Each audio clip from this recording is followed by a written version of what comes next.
François Bayrou, bonjour. Bonjour. Merci d'être avec nous. Nous allons parler de politique, évidemment, mais je voudrais commencer avec le Covid. 47 000 nouveaux cas en 24 heures en France. Alors, plusieurs questions sont posées. J'ai vu que l'Allemagne réfléchissait à rendre la vaccination obligatoire pour l'ensemble de la population. Doit-on ouvrir cette réflexion en France ?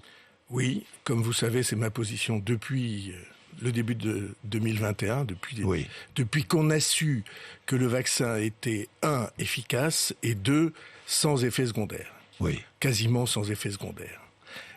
Et donc, moi je pense que comme pour toutes les grandes épidémies, comme pour la polio, comme pour la rougeole qui faisait beaucoup de morts, il y a un moment où les autorités médicales disent c'est pas possible, il faut à tout prix contrarier la circulation du virus. Et pas seulement parce que ça fait de nouveaux malades, mais parce que plus le virus est transmis, plus il y a des chances qu'il mute. Et il peut muter en devenant quelque chose de terrible. J'ai déjà dit, je crois, chez vous, mais je vais répéter. Ma hantise, moi, comme homme, ma hantise, c'est qu'une mutation du virus ne lui permette de s'attaquer aux petits-enfants, aux bébés et aux petits-enfants. Si ça se produisait, et ce qu'à Dieu ne plaise, conjuguons toutes nos forces pour empêcher ça. Si ça se produisait, notre société n'y résisterait pas. Notre société n'y résisterait Parce pas. que vous ne pouvez pas accepter que des petits-enfants soient touchés par une maladie qu'on aurait pu éviter, qu'on pourrait éviter. Est-ce qu'il est temps de rendre la vaccination obligatoire ? Ma conviction, c'est que ce débat doit être ouvert. Il faut le faire dans le calme. Oui. Mais nous avons déjà 11 vaccinations obligatoires en France. 11 pour chacun des enfants qui naît. Quel problème y aurait-il ? Et donc, ma conviction, c'est celle-là, c'est que dans un moment où toutes nos sociétés sur la planète sont attaquées par un agent pathogène, comme on dit, par un virus qu'on sait combattre, dont on sait freiner la transmission, et surtout dont on sait freiner la gravité. Il y a dans les chiffres que vous avez dit, il y a un aspect effrayant, 47 000, on en revient au sommet des courbes. Au sommet des courbes. Mais il y a un aspect un peu rassurant, c'est que pour l'instant, il n'y a pas la multiplication des cas gravissimes à l'hôpital. C'est d'une certaine manière freiné. Alors, il y a grâce au plus vaccin. de cas, grâce au vaccin, qui empêche que la maladie ne dérape dans quelque chose de très grave. Bien, donc vaccination, oui, il est temps d'ouvrir la réflexion, plus que la réflexion, il est temps de prendre des décisions. Mais François Bayrou, il faut le faire. Encore une fois, va la prendre cette décision. Il faut comme vous savez, ça a été fait dans plusieurs pays. Dans plusieurs pays. Et dont européens. Et donc, oui, je pense que c'est une décision qui doit être à l'esprit des autorités qui ont la responsabilité. 2 autres questions sur le Covid. Est-ce qu'il faut rendre les tests PCR gratuits pour détecter, isoler et tracer ? Alors, je n'arrive pas à comprendre qu'on croit qu'un test est une manière efficace de lutter.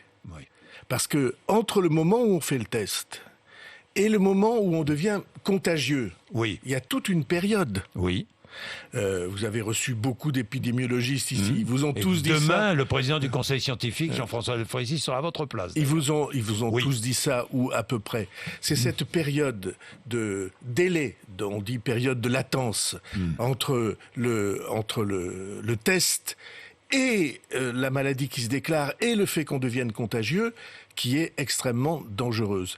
Et donc, moi, je crois davantage à la vaccination qu'au test. Bien. Et puis, dernière question, est-ce qu'il faut libérer le brevet parce que je regardais un chiffre, 75% habitent dans 10 pays. Oui. Alors, il peut y avoir des démarches internationales. Mais cette question, qui paraît se résoudre de manière simpliste, mérite qu'une seconde, on rappelle quelque chose. Si nous avons des vaccins, c'est parce qu'il y a eu de la recherche privée. C'est parce que des laboratoires ont investi des milliards Et est-ce qu'ils investiraient des milliards s'ils étaient appelés à être privés du fruit de leur travail? Oui, mais là, maintenant le retour sur investissement est plus que bon, François Bayrou. Mais vous voyez bien que il y a d'autres recherches. En tout cas, moi, je demande à ce qu'on soit prudent avant d'enlever à la recherche des laboratoires privés, des chercheurs privés. Vous savez bien combien de chercheurs vont s'embaucher dans les laboratoires et combien de chercheurs ne trouvent pas dans leur démarche. Parce que recherche et découverte, ça n'est pas automatique. En Inde, au Brésil ou en Afrique, ce serait une bonne solution. C'est pourquoi je vous dis démarche internationale. Bien. François Bayrou, parlons de politique, parce que nous sommes dans une Parce que vous aimez ça, voilà. J'aime ça, vous aussi. Et nous sommes dans une période très politique, pré-présidentielle. Finalement, à la fin de la semaine, nous connaîtrons le candidat des Républicains. Il ne manquera plus qu'un seul candidat. C'est le vôtre. C'est le vôtre, et ce sera Emmanuel Macron, j'imagine. François Bayrou, vous n'avez plus de doute. Vous n'avez plus de doute. Si j'en ai jamais eu. Oui, d'accord. Bien, alors, un candidat s'est déclaré hier, Éric Zemmour. Que pensez-vous de sa déclaration de candidature? Alors, il y a déclaration de candidature, journal de 20 heures. Oui. Et la journée d'hier montre que c'est plus facile de critiquer les politiques que de s'avancer sur le ring et devenir soi-même un acteur du jeu. Oui. Ça montre quoi? Bon, ça montre, vous l'avez vu, donc. Et puis j'aime pas taper sur les gens qui sont à terre déjà. Il est déjà à terre pour vous? Ah, il y a un moment très difficile pour lui, oui. Oui. Mais bon, il a choisi des thèmes excessifs et la fébrilité qu'il a montrée hier montre que il sent lui-même que ces thèmes ne correspondent pas à ce que l'opinion, il va avoir du mal pour les signatures, enfin toutes ces... Il faut sauver la France, dit-il. Je suis là pour ça. Est-ce qu'il peut la sauver? Non. Non.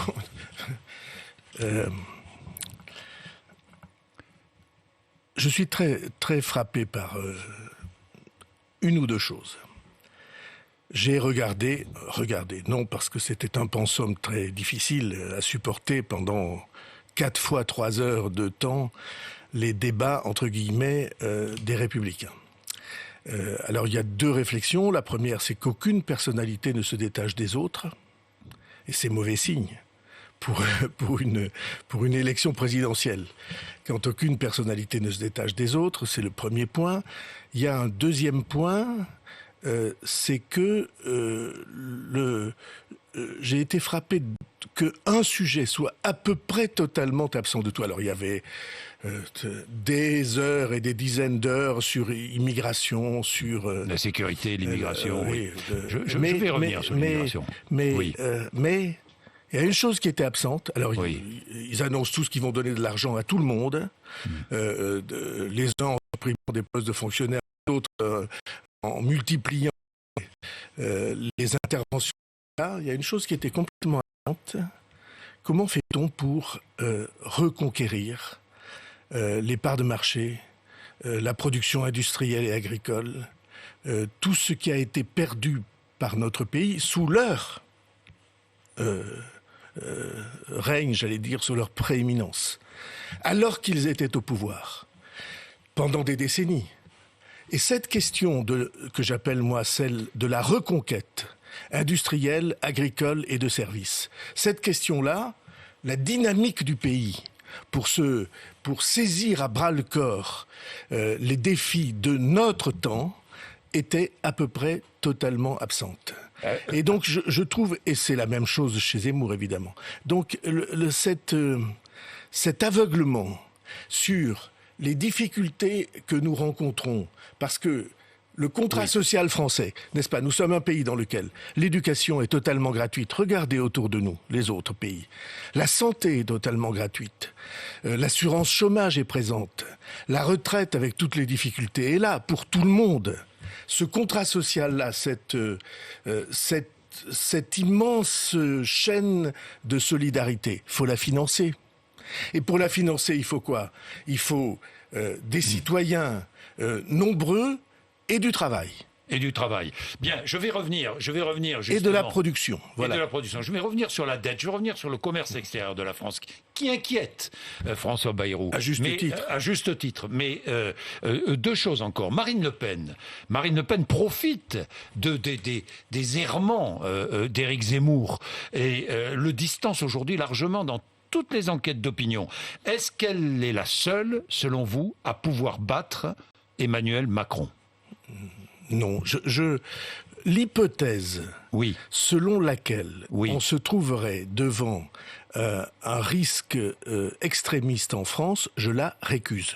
Moi. Vous n'y croyez pas ? C'est pas que je n'y crois pas. Je veux me battre contre. Non, mais oui. Mais... Et vous voyez, quand on dit à un micro, dans une émission aussi importante que la vôtre, que tant de gens écoutent, quand on dit oui, il y a un risque, vous accréditez la démarche. Et donc moi, je suis dans une situation. Moi, je ne parle pas de risque. Je me pose la question. Je suis dans une situation de combat. Je m'engagerai. Je suis dans une situation de combat. Vous êtes dans une situation de combat. Ces thèses-là, Jean-Jacques Bourdin. Ces thèses-là, jamais dans le monde et dans aucun pays, elles n'ont fait du bien. Jamais. Vous pouvez chercher dans toute l'histoire récente et plus ancienne. Chaque fois que vous organisez un pays autour de l'affrontement de communautés entre elles, autour de toutes les questions qui passent leur temps à crisper, à exciter, à allumer le feu entre les gens, chaque fois vous affaiblissez le pays. Et ceci n'est pas une conviction d'aujourd'hui. Je me suis toujours battu sur cette ligne. On était hier, vous avez été frappé, je suis sûr, comme moi, par l'hommage à Joséphine Baker. Oui, c'était magnifique. D'abord, c'était absolument superbe. Vous y étiez. Le discours du président de la République était superbe. C'était beau parce que c'était profond. Et je me disais, voilà, donc une femme noire, étrangère, étrangère jusqu'en 1937. Oui, parce qu'elle a épousé un Français. Après, c'est le rapprochement familial, si j'ose dire. Sûr.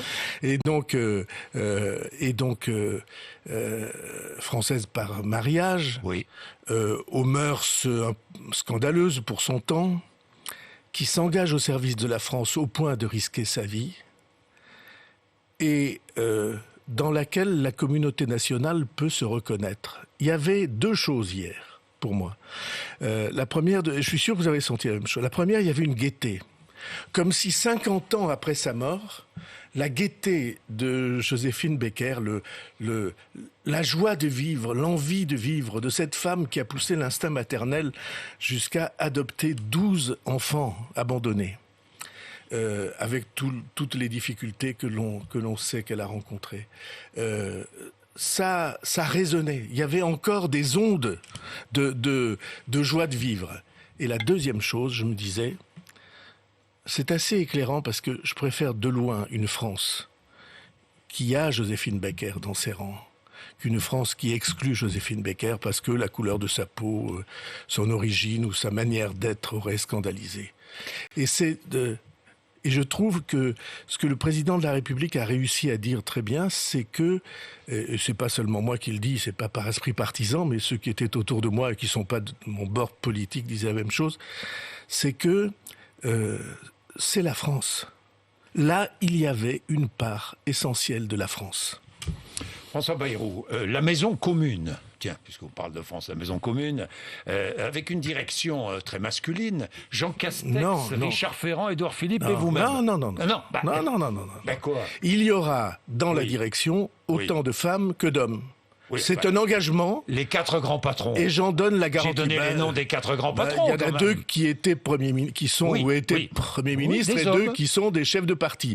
Excusez-moi. Pas de chef de parti femme, pas de Premier ministre femme. La seule, c'était Marine Le Pen, qui n'est plus. Vous en aurez. Oui, écoutez-moi. Oui. Parce que je pourrais aussi dire qu'à votre micro, c'est un homme. Oui, c'est un homme. Je suis un homme. Qu'il y en a marre, d'une certaine manière, de ce monopole masculin que vous incarnez, Jean-Jacques Bourdin. Non, nous ne pouvons plus jouer ni ruser avec cette nécessité que l'équilibre entre femmes et hommes soit garanti. Et je m'en porte garant. autant que je puisse. J'ai montré toute ma vie que les femmes étaient dans la direction de notre mouvement au premier rang. François Bayrou, c'est une copropriété, ce mouvement? C'est une coopérative.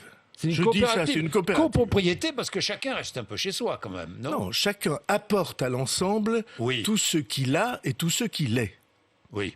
Donc vous venez avec votre histoire, vous venez avec votre patrimoine si vous en avez, vous venez avec votre crédit auprès des Français, et tout cela s'associe dans une dynamique. J'insiste un tout petit peu sur ce point.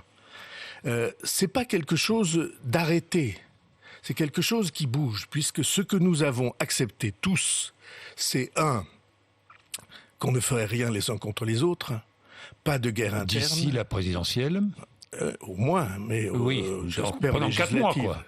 Non, mais et après les législatives, jusqu'aux législatives. Alors, j'ai travaillé à l'union de ce courant politique, vous me l'accorderez, toute ma vie. Ben je sais, Vous le vouliez 10 fois à votre micro pour dire qu'il fallait que ce grand espace central s'unifie. Et deuxièmement... Vous vouliez que ce soit un parti, vous vouliez qu'il y ait des adhésions directes. Oui, il y aura. Vous vouliez qu'il y ait une commission d'investiture commune. Pour l'instant, il n'y a rien de tout ça. Non, vous vous trompez. Il y aura, mais il n'y a rien. Mais attendez, nous l'avons constitué hier, lundi. Il y aura pourquoi? Parce que nous avons pris l'engagement que nous soutiendrions les mêmes candidats à l'élection législative. Si nous soutenons les mêmes candidats à l'élection législative, il faudra bien les désigner. Oui. C'est ce qu'on appelle une investiture. Chacun proposera les siens, et puis on choisira les meilleurs. Mais nous avons accepté quelque chose d'extrêmement important, qui est le principe même, d'ailleurs, d'organisation de l'Union européenne. Nous avons accepté que ceux qui veulent avancer ensemble, aller plus loin ensemble, puissent le faire, sans avoir des freins de la part des autres.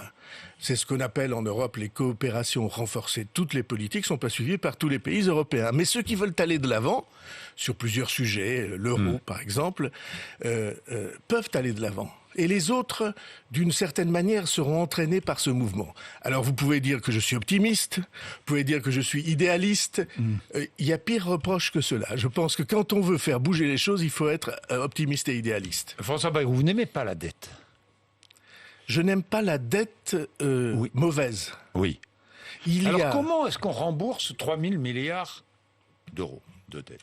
En développant le pays, en faisant de la croissance. Les Allemands ont montré qu'on pouvait augmenter la dépense publique et faire baisser la part de la dette dans les comptes de la nation. Pourquoi?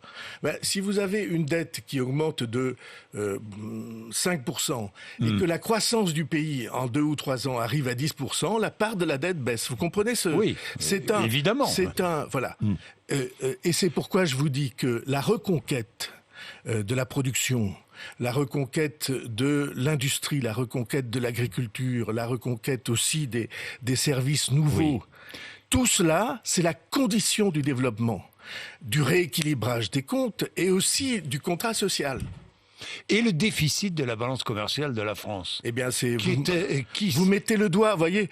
Qui se creuse de mois en mois. Moi, je ne comprends pas que chaque interview que vous faites, pas vous, c'est un vous générique. Chaque interview n'aborde pas cette question. Mais oui. La France est en déficit de son commerce extérieur de quelque chose comme 70 milliards. Plus encore, plus de 80 milliards aujourd'hui. Ça dépend, vous avez des mois à 60, des mois à 70, mettons 70 milliards. L'Allemagne est un excédent de 250. Les Allemands ne sont pas plus intelligents que les Français. Ils ne travaillent pas plus. Les Allemands ne travaillent pas davantage. Non. Grosso modo, le niveau du pays est à peu près le même. Ils ont la même monnaie. On nous a dit longtemps, c'est la monnaie. Et puis, au fond, on paie le travail à peu près au même niveau. Comment se fait-il que nous acceptions une telle situation d'échec national? Et pour moi, un des thèmes principaux devrait être celui-là. Et nous allons, vous savez que j'ai la responsabilité du commissariat au plan, nous allons sortir une étude qui montre produit par produit où nous sommes déficitaires. Il y a quelque chose et où comme nous sommes faibles. 900 produits Et ce qui m'exaspère, ou enfin ce qui est pour moi un motif de mobilisation intérieure, je veux bien qu'on soit déficitaire sur des produits que nous n'avons pas sur notre sol. Je sais pas, les hydrocarbures, on les a pas, donc il faut bien. Bon. On peut les remplacer. Oui. C'est pour ça qu'il faut produire de l'électricité. Mais comment un pays qui fabrique des satellites, des fusées, des avions, des voitures parmi les meilleures du monde, comment est-il incapable de faire des produits, je sais pas, je dis toujours des machines à laver? Des produits du quotidien. Aucun des produits du quotidien. Les Allemands ont, vous avez en tête des marques, bien sûr. des marques qui sont dans les foyers achetées et choisies. Nous avons à reconquérir pied à pied, c'est-à-dire produit par produit. Et ça se fait par l'association entre l'État et les entreprises, et les grandes entreprises. Il faut être capable de les asseoir autour de la table pour avoir une stratégie de reconquête.